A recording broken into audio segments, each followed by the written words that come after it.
algo similar con las patentes de invención, patentes de modelo de utilidad y diseños industriales.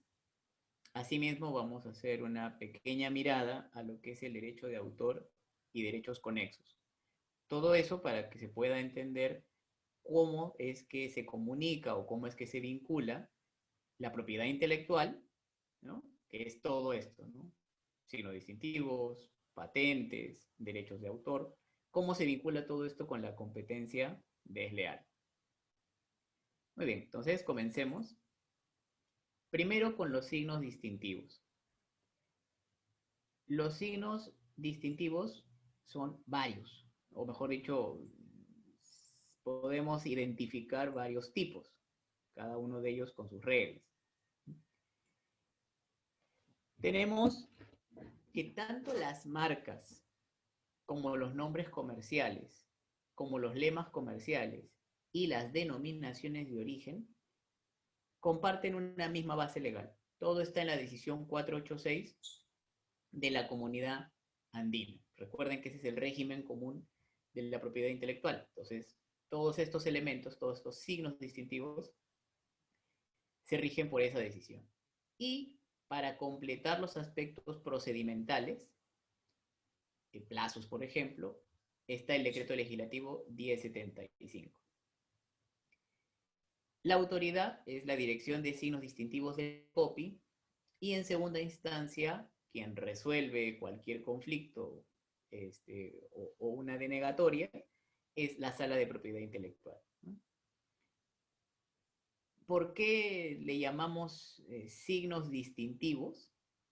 Porque lo que sirven es para identificar cualquiera de ellos un producto o un servicio en el mercado. Eso es en general por qué se le llama signos distintivos, ¿no?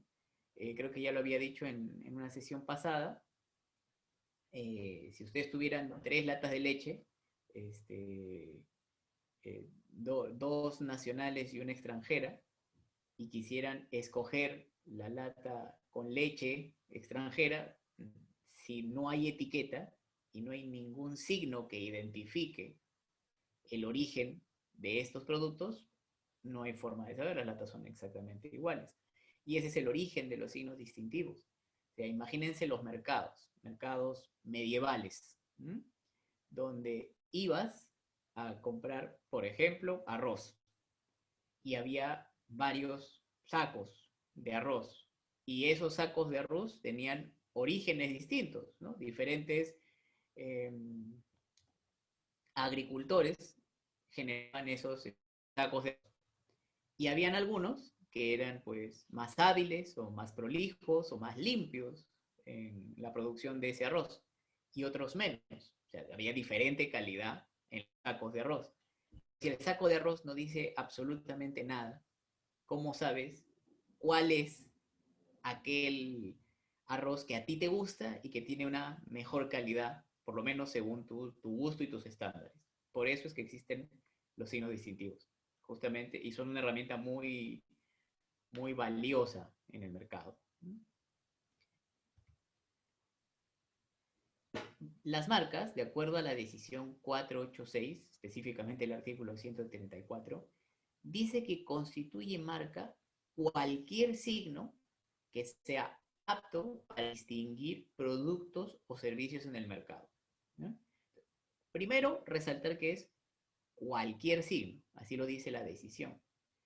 Por lo tanto, vamos a tener marcas muy variadas, ¿no? Vamos a ver en la parte de abajo, justamente pueden ver 2 latas que son imposibles de identificar de qué son, o de qué origen empresarial, o qué origen empresarial tienen.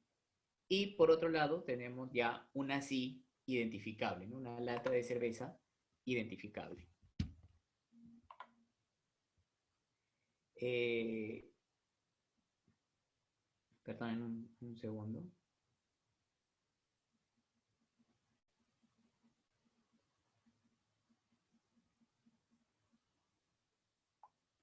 Disculpen, es uno de los problemas del teletrabajo. No cerramos nunca el día de... Nunca cerramos el día laboral. Bueno, entonces, Constituye marca cualquier signo que sea apto para distinguir productos o servicios en el mercado. Podemos ver el caso de las latas, cómo es que sirve para identificar cuál es el origen empresarial, ¿no? Si le ponemos a la marca Cristal, por ejemplo, de cerveza, ya sabemos que es ese producto y dependiendo de nuestros gustos lo consumiremos o no lo consumiremos. Como puede ser cualquier signo, pueden ser palabras, por ejemplo, ¿no? Una marca de ropa, Old Navy. O puede ser algo que no sean palabras. Podría ser simplemente, como sucede con Nike, un logotipo o, si quieren llamarlo así, una imagen. Algo también sirve para identificar. Yo veo este signo, este símbolo, y me indica claramente que es de Nike. No lo confundo con otra cosa.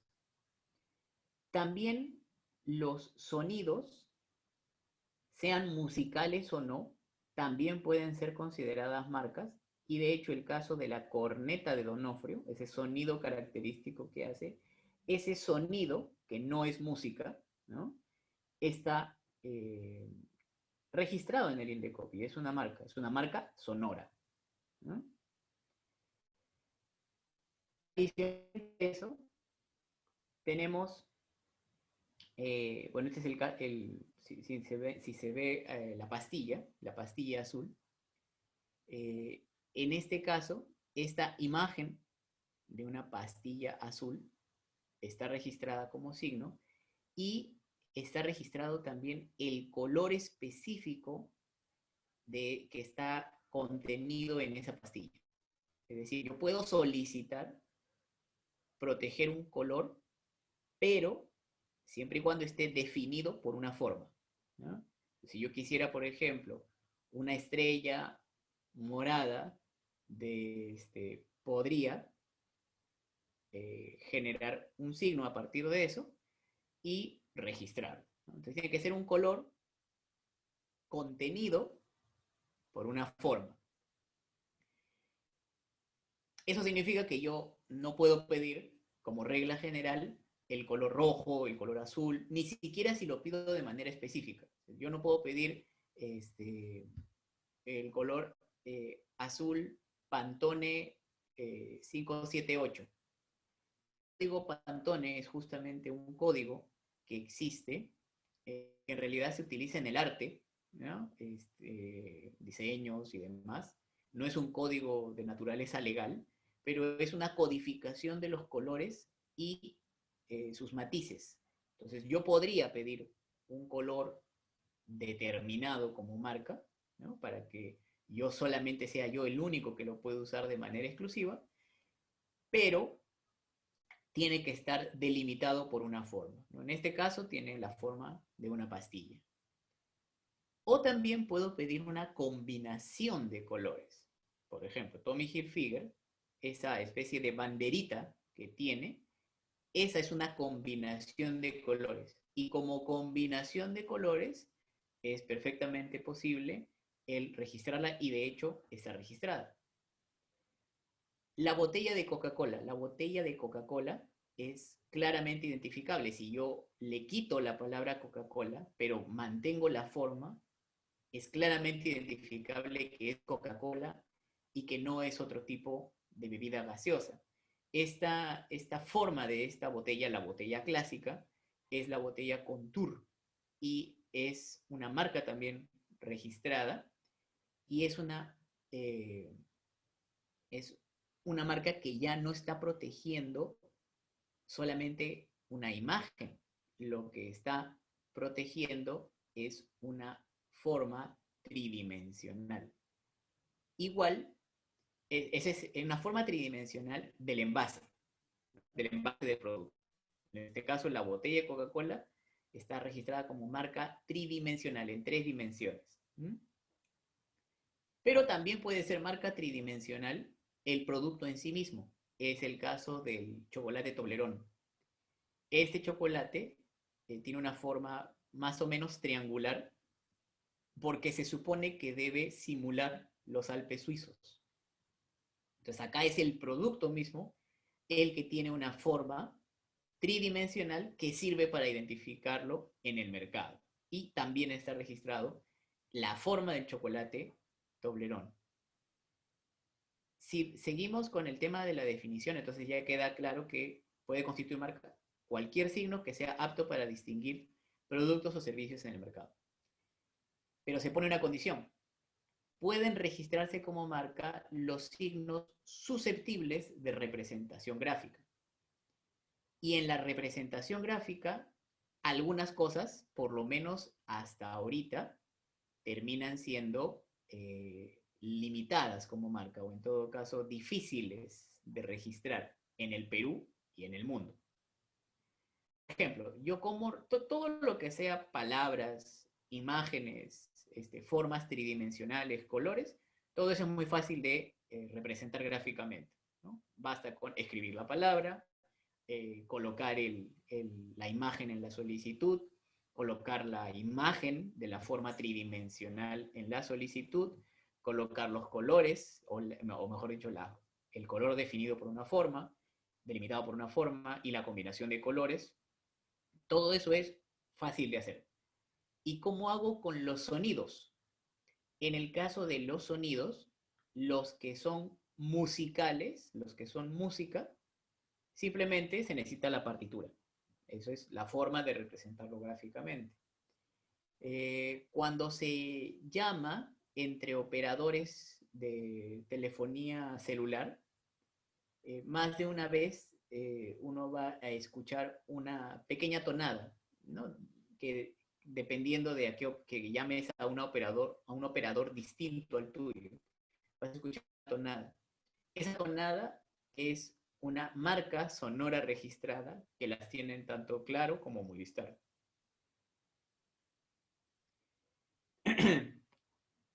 Pero como decíamos, la representación gráfica le impone ciertos problemas a otros signos.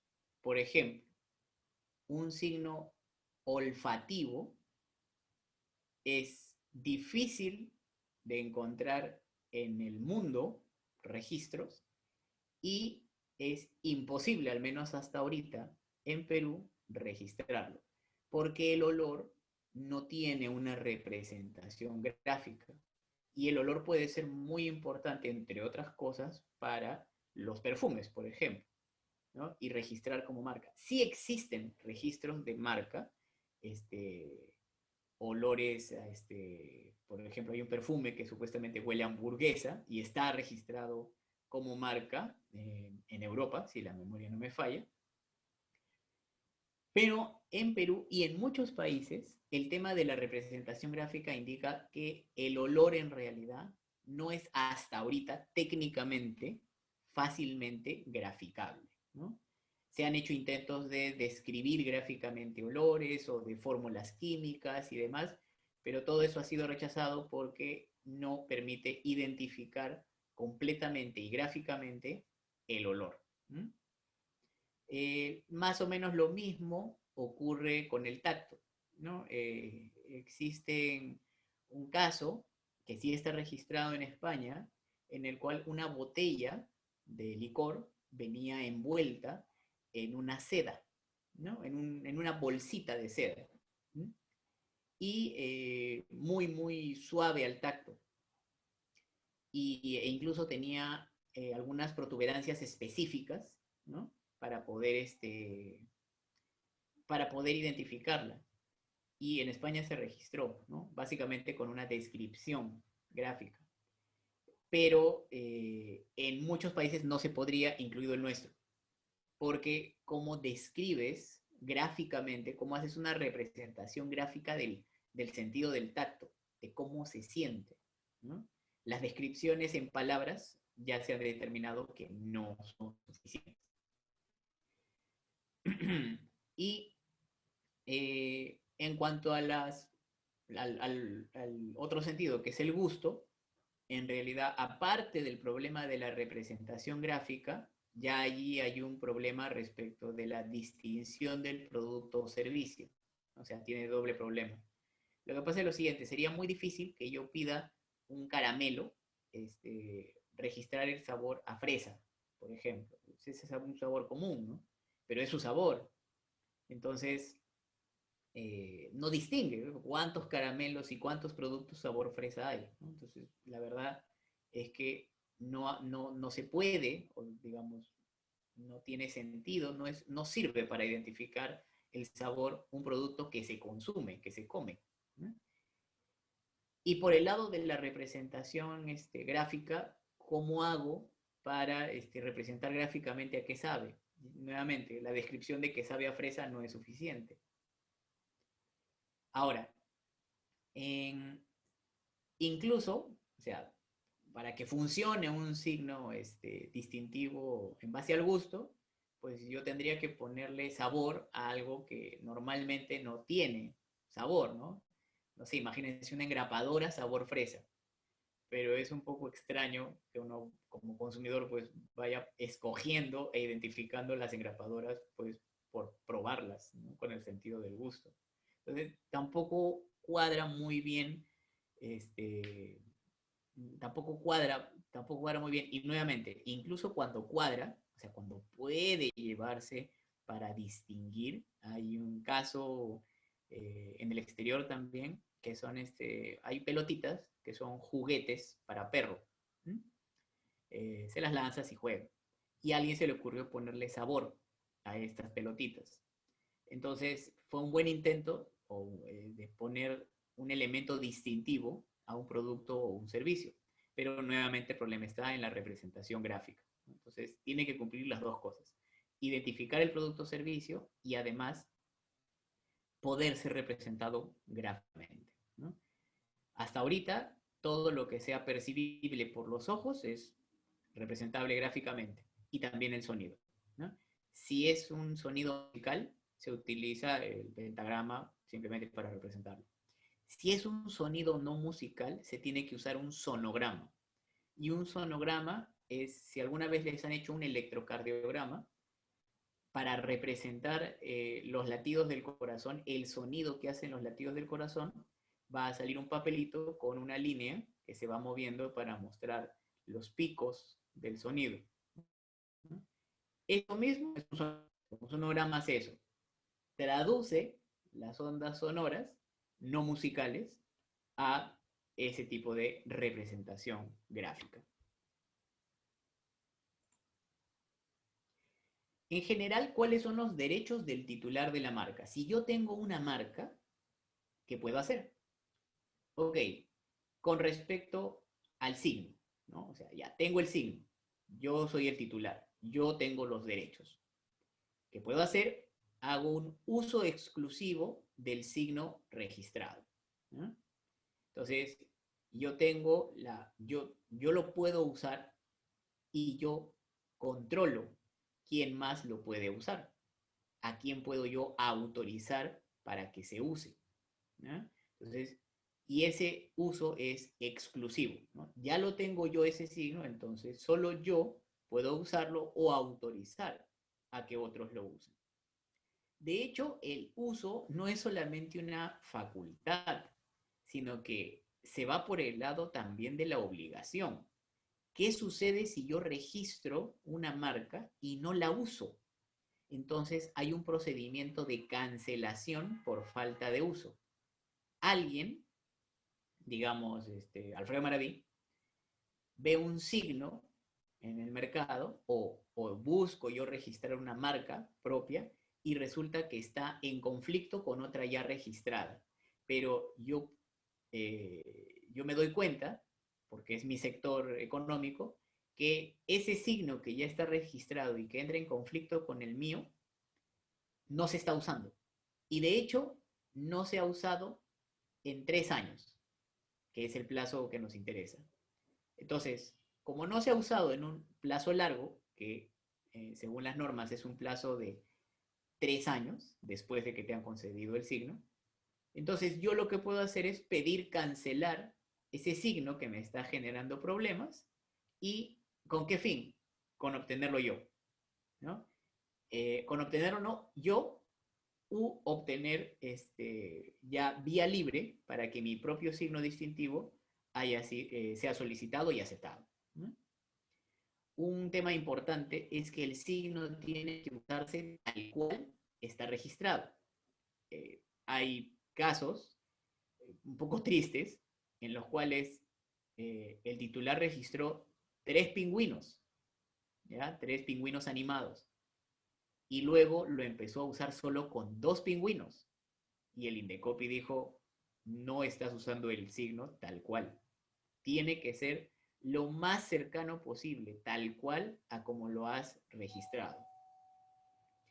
De hecho, quien tenía este problema, o este problema se puede ver, por ejemplo, en el caso de Inca Kola, ¿no? Del lado izquierdo pueden ver ustedes lo que es la etiqueta original, ¿no? La primera, que era la registrada. Y después Inca Kola empezó a usar una versión más moderna, ¿no? Modificada de la etiqueta.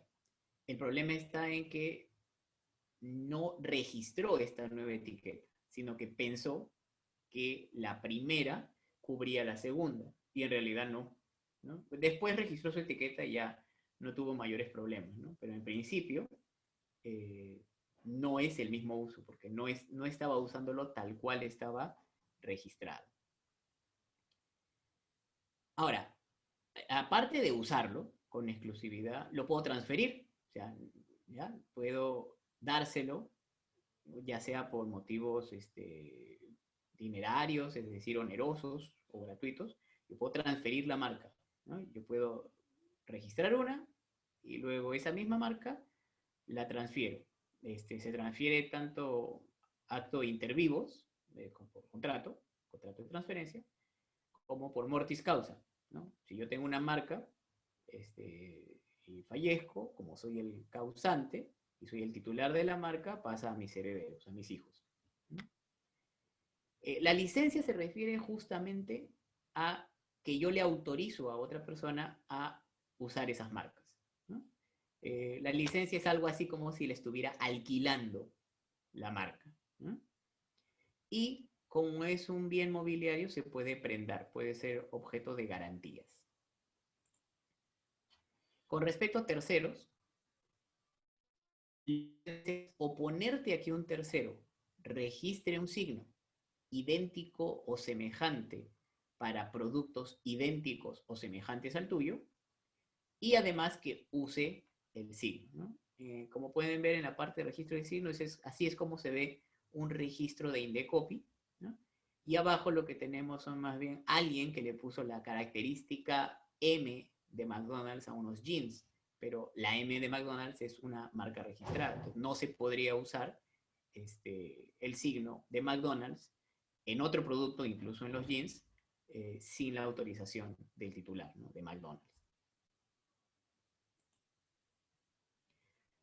Los nombres comerciales, también en la decisión 486, también son signos distintivos, y se refiere a cualquier signo que identifique a una actividad económica, a una empresa o a un establecimiento mercantil. Los nombres comerciales son históricamente más antiguos que las marcas, son como el abuelito de las marcas. Y fue, digamos, lo primero que se identificó, es decir, identificaba una actividad económica, zapatero, por ejemplo, gremio de zapateros, identificaba a una empresa en particular, como sucede hoy en día, ¿no? Y muchas veces un establecimiento mercantil, ¿no? Y podemos tener, por ejemplo, Plaza Vea es el nombre comercial del negocio al cual acudimos. Así es como lo identificamos, ¿no? Como Plaza Vea. Pero su nombre oficial, su nombre en registros públicos es Supermercados Peruanos, ¿no? Y se puede tener más de un nombre comercial porque Supermercados Peruanos tiene más nombres comerciales, ¿no? Generalmente para separar digamos, un poco los tipos de productos que están o el público al que está dirigido, ¿no? Es lo que pasa con Vivanda y más. Se puede, pues, entonces tener más de un nombre comercial y puede llegar a coincidir el nombre societario, ¿no? Puede coincidir la razón social, la denominación social, registros públicos puede llegar a coincidir con el nombre comercial, el nombre que le pones a tu establecimiento, a tu empresa, puede coincidir, también puede que no. Es el caso de Walmart Perú, sociedad anónima, y su signo, que es su nombre también, Walmart, ¿no? Entonces puede llegar a coincidir. Todo signo, nuevamente lo que permite es que, bueno, que tú lo uses y excluyas a otros del uso. Entonces, en el caso de los nombres comerciales pasa lo mismo. Si yo soy el titular de un nombre comercial, el uso está restringido para mí o para quien yo autorice, ¿no? Cabe señalar que las marcas se obtienen por el registro y el nombre comercial se obtiene por quien puede demostrar el primer uso o el uso más antiguo en el mercado. O sea, el nombre comercial no se tiene que registrar, no es el registro lo más importante. Es útil como medio de prueba, pero no es lo más importante. Y la marca sí. La marca sí la tienes que registrar para que el signo sea protegible. Los lemas reales se refieren a las palabras, frases o leyendas, que también nuevamente lo que otorgan es un derecho de exclusiva, solamente yo, el titular de la marca, puedo usarlo, y se entiende que es el complemento de una marca. Los lemas comerciales son los eslogans, ¿no?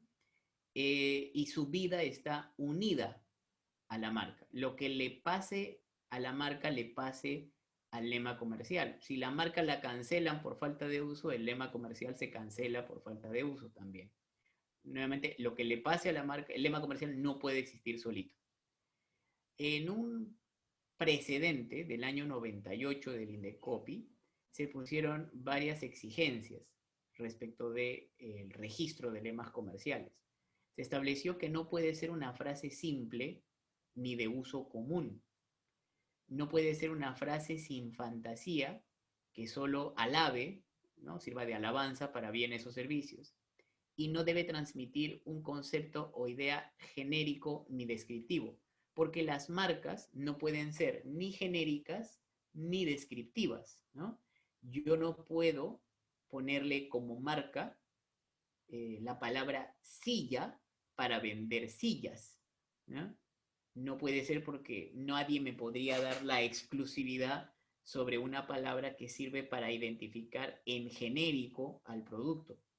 Tampoco podría utilizar la palabra madera para silla, porque finalmente hay sillas, está describiéndome de qué está hecha la silla, ¿no? Y nuevamente eso no podría quedar en exclusividad de nadie, porque si no, los otros competidores que fabriquen sillas de madera no podrían describir que su silla está hecha de madera, si es que madera fuera dada en exclusividad, ¿no?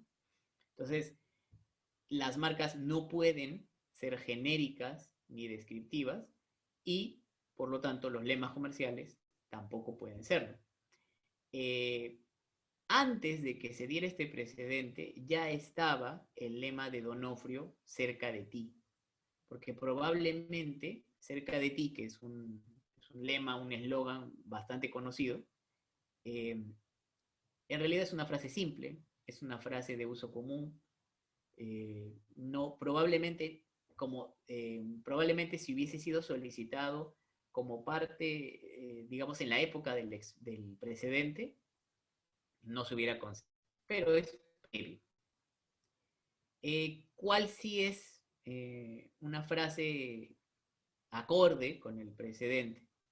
Es la que está a su costado, ¿no? En concreto, el rey de los ladrillos, ¿no? Hay una tendencia a así registrar las marcas que utilizan juegos de palabras, ¿no? Por ejemplo, concreto, por el nombre de la marca del proveedor, King Concreto, y concreto como el producto, ¿no? En sí mismo, ¿no? Entonces, King Concreto, en concreto, el rey de ladrillos, es una de estas frases que sí fueron registradas bajo este estricto precedente, ¿no? Digo estricto porque en realidad es bien difícil que se registre un lema comercial con estas exigencias. Antes era demasiado fácil registrarlos y ahora se ha vuelto bastante más difícil, ¿no? Las marcas son mucho más sencillas de registrar. Las denominaciones de origen. La denominación de origen es una indicación geográfica y sirve para designar un producto, para identificar un producto que es originario de una zona, de la zona geográfica que estoy mencionando, y cuya calidad, reputación o características se deban esencialmente al medio geográfico, ya sea por factores, ya sea tomando en cuenta los factores naturales y los factores humanos, ¿no? En el caso de las denominaciones de origen, por ejemplo, la más famosa probablemente que tenemos nosotros es el pisco, ¿no? Pisco es una zona geográfica, la zona geográfica donde se produce el pisco, ¿no? Por eso obtiene ese nombre.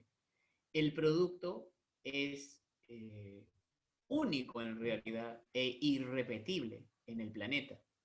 Y esa es la característica de las denominaciones de origen, ¿no? Son productos que tienen calidad, que tienen reputación, y tienen características que no pueden ser duplicadas por los factores naturales y humanos que involucran. El caso del pisco, que es un aguardiente, eh, la región de Pisco, por las condiciones climáticas del terreno y demás, hacen que la uva no se desarrolle totalmente. Es una uvita atrofiada. ¿Mm? Y como no crece completamente, es más intensa, ¿no? Su sabor, digamos, su contenido es más intenso, porque ocupa menos espacio para lo mismo. Entonces, es en base a esa uva, digamos, única, ¿no? Que se puede hacer el pisco como lo conocemos, con el sabor que conocemos. Lo que está a su costado es una cerámica, es la cerámica de Chulucanas.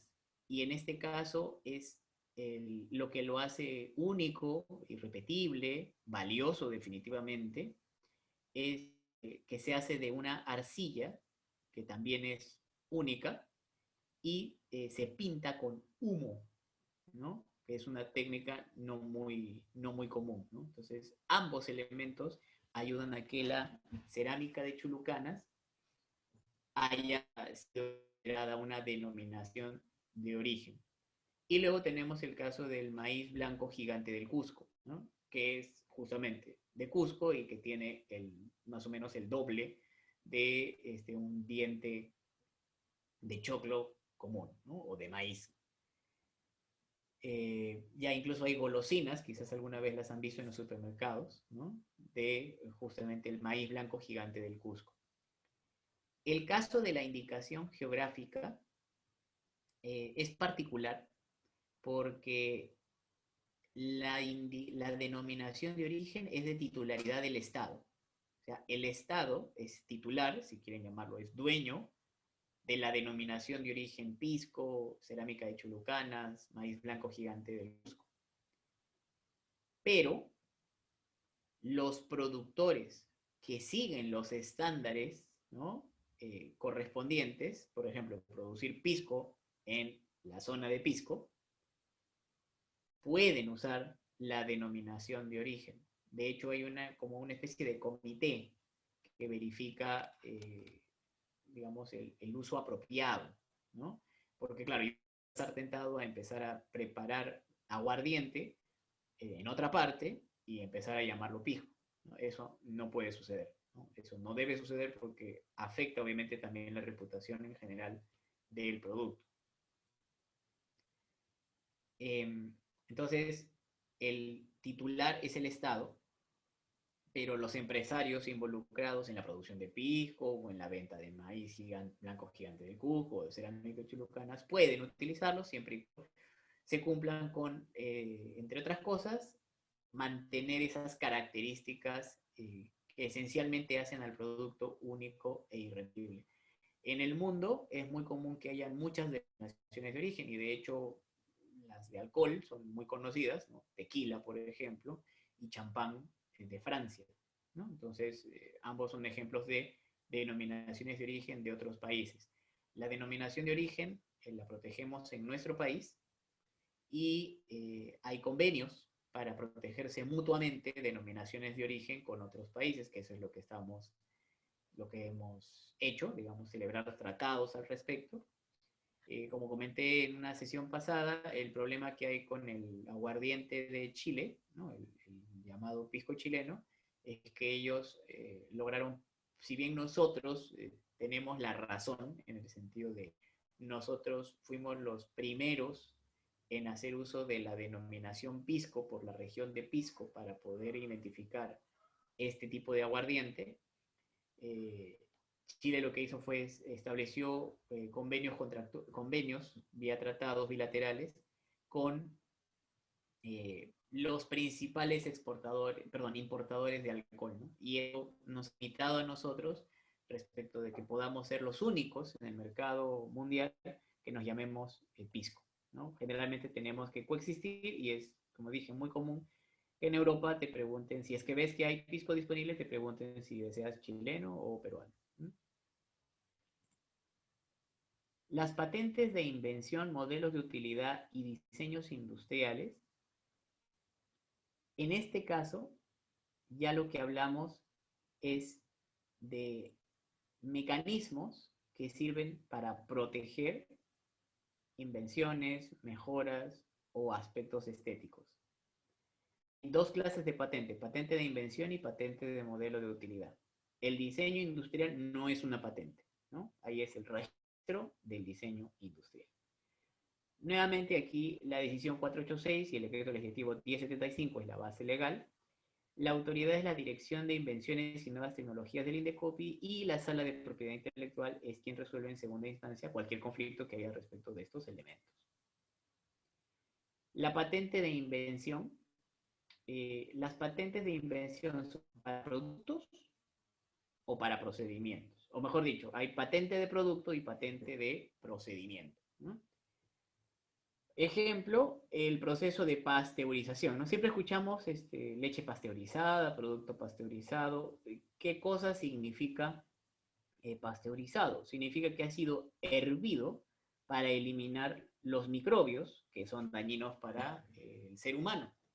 Y en realidad el gran avance, digamos, en la leche, en la comercialización de leche, es que la leche se pasteuriza para que, bueno, no haga daño y además dure más tiempo, no se malogre tan rápido. ¿Y por qué se llama pasteurización? Porque lo inventó Luis Pasteur. A él fue el que se le ocurrió que hervir el producto servía justamente para conservarlo y evitar a su vez pues que alguien se enferme por el consumo de la misma. Entonces, ese es el proceso, ¿no? Por Luis Pasteur se conoce, por su nombre, se le conoce como pasteurización a este proceso de hervido, que como se imaginarán, claro, ahora parece muy elemental, pero en su momento fue un gran descubrimiento. La patente de los lentes de Google, por ejemplo, ¿no? Lentes que te permite conectarte con internet y tener diferente información, así como grabar, ¿no? En el caso de la pasteurización es un procedimiento, los pasos necesarios para lograr el resultado deseado, ¿no? Es decir, una leche sin microbios. En el caso de la patente de Google, podemos hablar de una patente de producto. El resultado es un producto. Normalmente, cuando se solicitan patentes, solicita el producto y a su vez el procedimiento para elaborar dicho producto. Y es perfectamente posible. Es importante señalar que las patentes se dan en cualquier campo de la tecnología. Patentes hay para cualquier área, ¿no? Y después vamos a ver algún ejemplo como para que se note. Aunque ciertamente hay sectores que son más intensos en el uso de patentes. Típico caso de sector intenso en el uso de patentes, o sea que mucho, son las farmacéuticas, ¿no? Las empresas que desarrollan medicamentos patentan sus inventos, ¿no? En este caso patentan sus químicos, sus pastillas, para que tienen los efectos de curar determinada dolencia. Una patente es básicamente una solución a un problema técnico, así se define, ¿no? Por lo menos no existe una definición legal, existe una definición en doctrina, ¿no? Una patente lo que hace es proteger un invento que es una solución a un problema técnico. Como había mencionado, en una misma solicitud de patente tú puedes pedir proteger el producto y su procedimiento, ¿Mm? ¿Cuáles son los requisitos de protección en Perú? Hay tres requisitos: novedad, nivel inventivo y aplicación industrial. La novedad significa que el invento no debe estar comprendido en el estado de la técnica. ¿Eso qué significa? Que al momento de yo solicitar la patente, ese avance tecnológico era desconocido. ¿Ya? Aquí también aplica el tema de la prioridad. Así como hay prioridad en marcas para pedirla en diferentes países y que me reconozcan mi fecha de solicitud, la primera que solicité en mi país de origen, igual sucede en las patentes. Y por la misma razón, ¿no? Para no perder la posibilidad de que se me reconozca a mí como el inventor, o en todo caso el titular de la patente. Es una novedad a nivel mundial. Cuando se hace un análisis técnico del invento, se revisan las oficinas de patentes principales que están en Japón, España, Estados Unidos, ¿no? Entonces, allí, bueno, en España involucra a Europa en general. Así que de esa manera se verifica si no existe en el mundo esa tecnología al momento en que la solicitaste. Voy a dar un ejemplo ficticio. Hace algunos años salieron unos zapatos que supuestamente te ayudaban a bajar de peso, ¿no? Es decir, contribuían a que tú te pusieras en forma. Incluso salieron, digamos, versiones diferentes, los Shape Ups y el Retone, ¿no? Y básicamente lo que había que ver como estado de la técnica era ver, bueno, ya hay zapatos que están diseñados para hacerte bajar de peso y tienen esa tecnología. ¿Y qué tecnología es la que usan para hacerte bajar de peso? ¿Que son más pesados? ¿Cómo son? Y en este caso, estos zapatos lo que tenían era una forma de la planta eh, abultada, ¿no? De modo que desequilibraba a la persona al caminar. Le hacía más complicado literalmente el caminar, no por el peso, sino por la forma de la plantilla, y eso supuestamente ayudaba a bajar de peso. El segundo requisito es nivel inventivo. La invención no debe ser obvia ni evidente para un conocedor de la materia. Si seguimos con el ejemplo anterior, ¿quién sería un conocedor de la materia? Un zapatero. Un zapatero sería un conocedor, no necesariamente un experto, un conocedor, y para él no debe ser algo obvio ni evidente la invención. Por ejemplo, volvamos al caso anterior de los zapatos Retone y Shape Ups. Esos tipos de zapatos les mencioné que tenían una suela que hacía incómodo el caminar, ¿no? Para un zapatero podría ser evidente que si se te hace difícil el caminar, haces más esfuerzo por caminar y eso significa un mayor consumo de energía y por lo tanto mayor quema de calorías, ¿no? Entonces, dependiendo de lo que el experto en la materia diga, esto podría ser considerado obvio o evidente y por lo tanto no cumplir con el criterio de nivel inventivo y por lo tanto rechazarse la solicitud de patente. Tercer elemento, el invento tiene que ser susceptible de aplicación industrial. Tiene que poder aplicarse en alguna industria. No puede cumplir una función solo estética o teórica y tiene que tener la capacidad de ser repetido, ya sea o duplicado el producto luego de seguir por el proceso, ¿no? O sea, tiene que haber esa posibilidad. Una escultura, por ejemplo, solamente cumple una función estética o teórica, perdón, una función estética. Entonces, no sirve como elemento de la aplicación industrial. No puedo dar patentes sobre obras de arte. El teorema de Fermat indica que x a la n más y a la n es igual a z a la n, ¿no? Y que esto es irresoluble, imposible de resolver cuando n es igual o mayor que 2 en todos los números naturales, ¿no? Y es un teorema hecho por un abogado aficionado. ¿Y qué pasa con este teorema? No tiene aplicación práctica, o sea, solamente sirve matemáticamente. pero no tiene aplicación en ninguna industria. Entonces, esto tampoco es una fórmula matemática, no es susceptible de aplicación industrial. Y el escudo del Capitán América, ¿no? Si son fans de los cómics o de las películas, resulta que ese escudo, con sus características de ser indestructible o prácticamente indestructible, es irrepetible también, porque no se puede hacer un duplicado, ¿no? Entonces no se puede hacer un duplicado, no es posible de duplicarse, ¿no?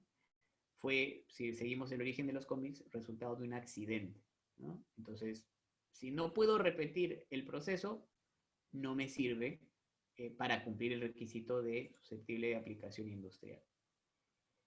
También están los secretos empresariales, ¿no? Dentro de la propiedad industrial, dentro de la mención de la decisión 486. Lo menciono porque los secretos empresariales son como una alternativa a la patente. O sea, yo tengo dos formas de proteger mi invención. O la patento, o podría tratar de mantenerla en secreto, mi invención, para efectos de lograr mi ventaja competitiva, ¿no? Entonces, ¿qué pasa? Eso pasa con la Coca-Cola, ¿no? La fórmula de la Coca-Cola es un secreto empresarial, de hecho probablemente es el secreto empresarial pues más destacado o más reconocido en el mundo, ¿no? Entonces, nadie sabe exactamente, nadie ajeno a Coca-Cola y a determinadas personas de Coca-Cola, nadie sabe exactamente cómo es la fórmula secreta, ¿no? Los secretos empresariales tienen que cumplir algunos requisitos justamente para ser secretos. Tiene que ser secreto empresarial, tiene que ser secreto, no puede ser generalmente conocida ni fácilmente accesible. Si yo a todos mis empleados de Coca-Cola les digo cuál es la fórmula, obviamente deja de ser secreto. Debe tener un valor comercial por ser secreta. Definitivamente la fórmula de Coca-Cola puede tener un valor comercial, la gente puede estar muy interesada en tener esa fórmula para producir su propia gaseosa del mismo sabor, y ella ha sido objeto de medidas razonables para mantenerla secreta, ¿no? Por ejemplo, siempre hay muchos mitos alrededor de Coca-Cola, dicen que hay una bóveda que tiene la fórmula, dicen que hay solamente está dividida la fórmula en 4 partes entre 4 científicos que no pueden vivir en el mismo estado en Estados Unidos y que no pueden viajar en el mismo avión, que solamente le pasan su conocimiento antes de morir a otro científico, cosas así un poco estrafalarias o extrañas, pero definitivamente han tomado medidas para evitar que el secreto sea fácilmente conocido, ¿no? No solamente Coca-Cola, cualquier pollo de pollería que consuman que sea una franquicia, Rockies, Norquis, Titos, Pardos, etcétera, en realidad en el local lo que hacen es bañar el pollo en una salsa y la salsa ya viene preparada por anticipado. ¿Mm? Ese, digamos, también hay una receta secreta del pollo a la brasa, básicamente, ¿no? De cómo embadurnar o con qué embadurnar, qué proporción de los productos hay que bañar el pollo para que obtenga determinado sabor, ¿no? Por eso los secretos empresariales por lo general se usan para fórmulas, listas de clientes o hasta proyectos de inversión. Y el secreto empresarial, la protección no te la da el Estado, sino te la das tú mismo. O sea, tú mismo tienes que tener medidas de protección. ¿Qué pasa si alguien violenta tu secreto comercial? Se tienen que dar en supuestos muy específicos para que el Estado considere que efectivamente tú has sido perjudicado por un competidor que, digamos, hizo espionaje industrial ilícito y robó tus secretos empresariales. Entonces, podría ser sancionado ese criminal, vamos a llamar, ¿no? El que hurtó los secretos. Pero, en principio, su protección, la participación en la protección por parte del Estado es mucho más baja, porque acá no se pide registro, no se pide nada, se pide básicamente que el empresario sea diligente en mantenerlo secreto. En las patentes la protección es mucho más fuerte, ¿no? Es mucho más probable que si yo encuentro a alguien usando mi tecnología sin mi autorización, yo le inicio procedimiento y que el INDECOPI sancione severamente a este infractor. La patente de modelo de utilidad, ahí se refiere a mejoras, nuevas formas, configuraciones o disposiciones de elementos, ¿no? Puede ser una forma nueva, la que le da la mejora, puede ser una nueva configuración o nueva forma de ordenar los elementos, las piezas, ¿no? De algún artefacto, herramienta, instrumento, mecanismo u otro objeto o una parte de ese objeto que permita un mejor funcionamiento o un diferente funcionamiento o utilización o fabricación, incluso una mejor fabricación del objeto que lo incorpora o que le proporciona en general alguna ventaja o efecto técnico que antes no tenía, ¿no? Entonces hay muchas mejoras que son de unir cosas, ¿no? Por ejemplo, una tijera para cortar, se le pone un puntero láser especial y ese puntero ayuda a que siempre cortes en línea recta, ¿no? O la idea de la evolución del sacacorchos, ¿no? Un sacacorchos con bracitos que facilita, mejora, hace más sencillo la extracción del corcho, ¿no? Otro ejemplo son las cámaras de los celulares, ¿no? O sea, los celulares no siempre tuvieron cámara fotográfica. Eso fue una mejora que se le hizo a los celulares, ¿no? Los diseños industriales, allí lo que se va a proteger es la apariencia particular del producto que resulta de una reunión, que resulte de cualquier reunión de líneas o combinación de colores o cualquier forma externa, ya sea bidimensional o tridimensional, o líneas, contornos, configuraciones, texturas, materiales, pero sin que cambie el destino o finalidad de dicho producto. O sea, una mejora solamente estética, ¿no? Entonces, por ejemplo, esta tijera con forma de pajarito, ¿no? Cumple la misma función para cortar que la otra tijera, pero no tiene ninguna ventaja técnica, solamente es estéticamente más agradable, ¿no? Hay diseños bidimensionales registrados para alfombras, los diseños de las alfombras, y nuevamente tenemos el caso del sacacorchos, también el sacacorchos que tiene brazos, pero esta vez le han dado una forma femenina, ¿no? Para hacerlo más agradable estéticamente. Entonces, hay una protección posible a los diseños industriales. Cabe señalar que esta clasificación de separar los efectos técnicos de los efectos estéticos es a nivel internacional, no solamente en la decisión 486, sino a nivel internacional. Y lo señalo porque si ustedes tienen o conocen a algún diseñador industrial, generalmente se sienten muy ofendidos de que su habilidad, su arte, legalmente solamente sea considerada una mejora estética vía diseños industriales, ¿no? Pero en realidad simplemente ha sido un tema de orden que legalmente se ha hecho esta división y un mismo producto podría ser protegido de múltiples maneras. Un mismo producto podría tener protección por diseño industrial, por patente, por marca, siempre y cuando cumpla con todos los requisitos de cada uno de estos mecanismos. En cuanto al derecho de autor y derechos conexos, el derecho de autor es el derecho justamente que va a tener el titular de las obras artísticas. ¿Y qué es el derecho conexo? Son derechos que están relacionados con el derecho de autor, ya no se refieren directamente a la obra, ¿ya? Ya no se refieren directamente a la obra, sino a las personas que lo que van a hacer es participar de ciertas etapas de comunicación, ¿no?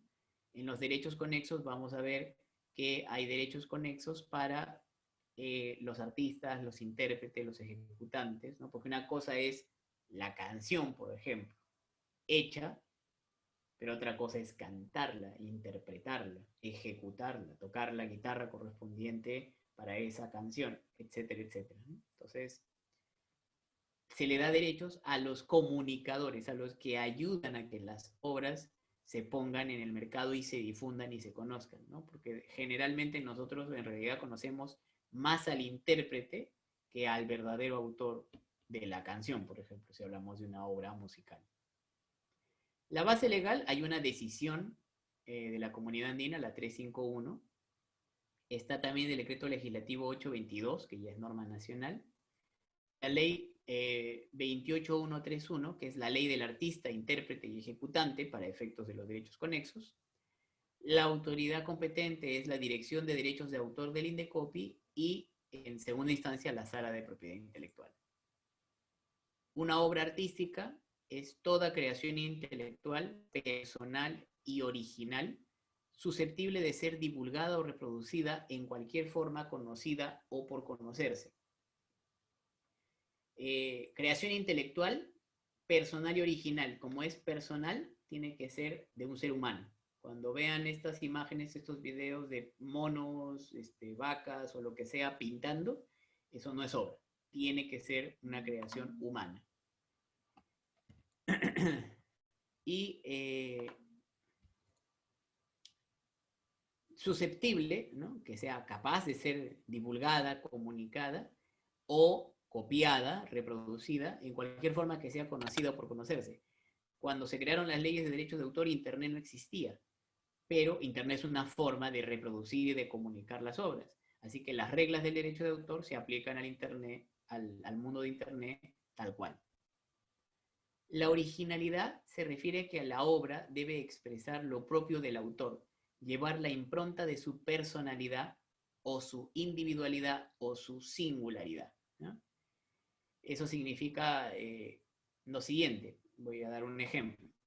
Cuando se hace una traducción, ustedes le dan el texto a traducir, imaginemos que es de traducción de inglés a castellano, se lo dan a dos traductores diferentes. Y cuando les entreguen cada uno su producto, no van a tener dos traducciones idénticas. Van a posiblemente decir en términos generales lo mismo, pero las palabras exactas no van a estar iguales en todos los casos, porque cada persona decide qué palabra es la que tiene el mejor equivalente entre dos idiomas. Entonces ahí demuestro yo mi singularidad, mi individualidad, ¿no? Igual es con la música, igual es con las novelas, la pintura, etc., ¿no? Muestro una singularidad, muestro una individualidad en esa creación, ¿no?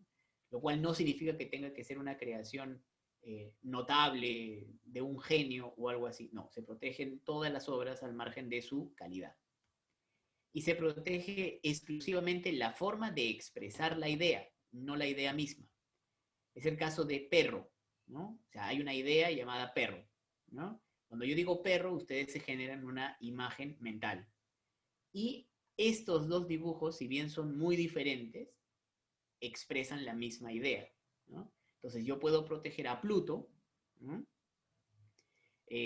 Porque es una forma particular, individual, de expresar la idea perro. O puedo proteger este otro dibujo del pastor alemán. Hay unos límites a la originalidad que está en la resolución, una resolución del 98. ¿Qué cosa no es original?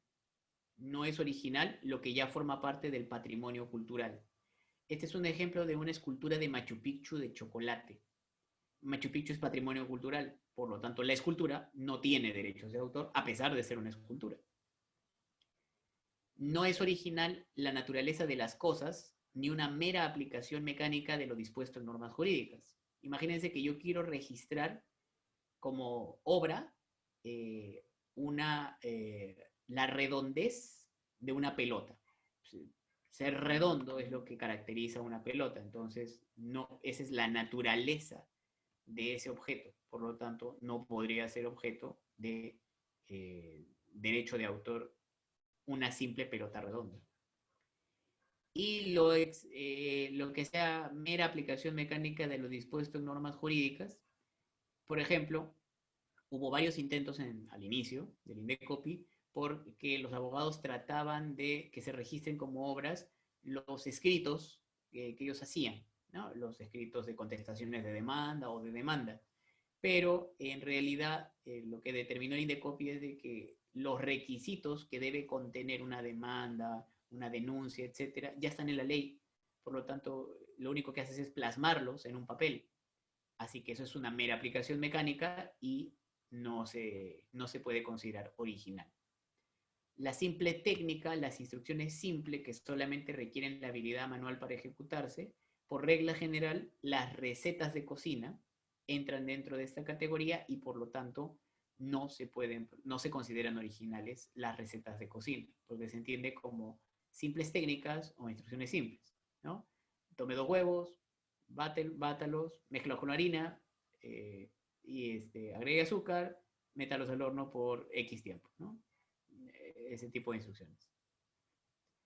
No se protege conceptos matemáticos, fórmulas matemáticas, textos oficiales, legislativos, administrativos o judiciales, ni sus traducciones oficiales, ¿no? El texto de la Constitución no es una obra, ¿no? O mejor dicho, no se puede proteger como una obra. Las noticias del día tampoco se protegen, pero sí se debe citar la fuente, ¿no? De dónde sacas la información, que es diferente del artículo periodístico, ¿no? Normalmente en el artículo periodístico uno hace más agradables o en todo caso refrasea los hechos, pero en la noticia se refiere al hecho mismo, ¿no? Incendio de auto en Javier Prado, esos son los hechos, esa es la noticia. Otra cosa es que yo lo comente y lo convierta en un artículo y lo convierta en una nota periodística, eso sí, allí ya empieza a haber aspectos de originalidad, de individualidad reflejados. Los simples hechos o los simples datos estadísticos no son protegidos, ¿no? No son protegidos por el derecho de autor. ¿Cuáles son los derechos que otorga el derecho de autor? Los derechos morales son perpetuos, inalienables, inembargables, irrenunciables e imprescriptibles. El tiempo no los afecta. ¿Cuáles son los 2 derechos morales más importantes? ¿No? Son el derecho de paternidad, que es el derecho a que se te reconozca a ti, el humano, como el creador de la obra. Esto incluye también la posibilidad de que tú quieras estar anónimo o usar un seudónimo. Y la integridad, que es la facultad a oponerse a toda deformación, ¿no? Incluso si ya no es de mi propiedad, si ya lo vendí, me puedo oponer a que alguien le pinte bigotes, ¿no? Al retrato de la abuelita del retrato de mi abuelita que se pintó, ¿no? Y esos son los derechos morales, o sea, no tienen un contenido económico estos derechos, ¿no? No se valorizan en dinero el tema de la paternidad o la integridad, son defensas simplemente que se deben hacer. En cambio, en los derechos patrimoniales, ahí hablamos de reproducir la obra, hacer copias, distribuirla, entregar ejemplares, comunicarla, hacerla conocida. Es básicamente la explotación económica exclusiva, que se llaman regalías, y todo uso de una obra necesita autorización y pago, salvo las excepciones que en la ley se establecen. La duración, como regla general del derecho de autor, es que es del derecho patrimonial, porque el derecho moral es perpetuo. El derecho patrimonial es toda la vida del autor más 70 años, no importa el país de origen. Y el dominio público se refiere a que cuando la obra ya terminó ese plazo de protección, se puede usar sin necesidad de autorización y sin necesidad de realizar ningún pago, ¿no? Todo uso o reproducción de las obras entonces requiere autorización y pago del titular, salvo dominio público, para el caso de los derechos patrimoniales, o la excepción estricta que la ley pone respecto de ciertos usos. Y la imagen que tengo aquí en la diapositiva es una pintura, que es un fresco dentro de una iglesia en Italia, el Ecce Homo, que fue restaurado, entre comillas, y que terminó como la imagen de abajo, que ha sido bautizado como el Ecce Mono. Y en este caso, lo que se afectó fue la integridad de la obra, una deformación. Los derechos conexos, como ya mencioné, algunos agentes con mucha importancia o con mucha inversión para difundir las obras y hacerlas conocidas, se les da ciertos derechos. Los principales agentes económicos son los artistas, intérpretes o ejecutantes, los productores de fonogramas. El fonograma es básicamente la pista maestra en la música, por lo tanto son los estudios de música, ¿no? Los productores de fonogramas, y los organismos de radiodifusión, por ejemplo, las empresas de televisión o de radio. Aquí no se exige originalidad, ¿no? Y los derechos en general son muy parecidos a los derechos de autor, aunque solamente otorgan en la mayoría de los casos derechos económicos. Y el derecho económico que otorgan es el de controlar. ¿Controlar qué? Por ejemplo, controlar la reproducción o la transmisión de interpretaciones y fonogramas. Es por ese motivo que en realidad un concierto, un espectáculo público, que sea una obra de teatro, una obra musical, lo que sea, no podría ser grabado con celular sin la autorización de los usuarios, digamos, del titular de los derechos conexos, ¿no? Aunque hoy día es más común verlo en el día a día, para compartir en redes sociales, para que se haga popular, etcétera. En realidad, al principio no lo era así, ¿no? El uso de grabación de conciertos y demás era obviamente muy preocupante para las industrias musicales. La duración de los derechos conexos, que como dije son los económicos. La vida del artista y 70 años después de su muerte. Estos 70 años se cuentan a partir del 1 de enero del año siguiente de su muerte. O 70 años luego de la primera publicación, que es el del fonograma, en el caso del fonograma, o de la primera transmisión, ¿no? Y nuevamente, desde el primero, se cuentan los 70 años desde el 1 de enero del año siguiente. Finalmente, ¿cuál es la vinculación de la PI con la competencia desleal? ¿No? Y lo he dejado muy chiquitito porque cuando vimos competencia desleal ya conversamos un poco al respecto, ¿no? Primero es la complementariedad. Es decir, yo deseo tener un signo distintivo, ya bueno, lo tengo que inscribir, ¿no? Y entonces Indecopy, la dirección de signos distintivos, me da la protección en caso de que alguien esté usando ilícitamente mi signo. Pero, ¿qué pasa cuando ya el comportamiento excede, ¿no? O es diferente al tema de un signo registrado? Allí es que entra para complementar el área de competencia desleal, ¿no? Para complementar y sancionar aquellas conductas que se consideran desleales en el mercado, pero diferentes al uso de signos distintivos. En la confusión aprovechamiento de reputación ajena, en la vinculación entre marcas y competencia desleal, básicamente competente para ver en confusión y aprovechamiento de reputación ajena. ¿Quién? Depende. Si el signo está inscrito, el área de signos distintivos.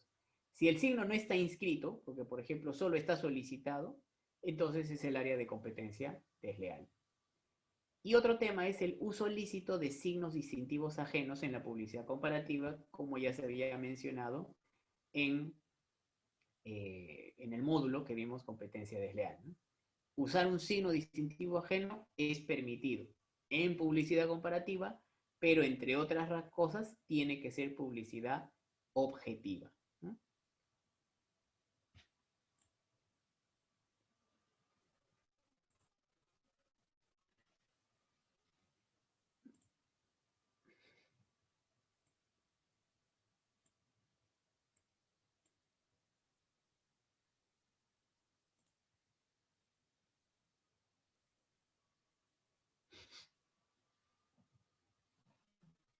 Esto obviamente concluye la presentación y, por supuesto, si hubiese alguna pregunta, gustoso de responder.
Bueno, creo que no hay ninguna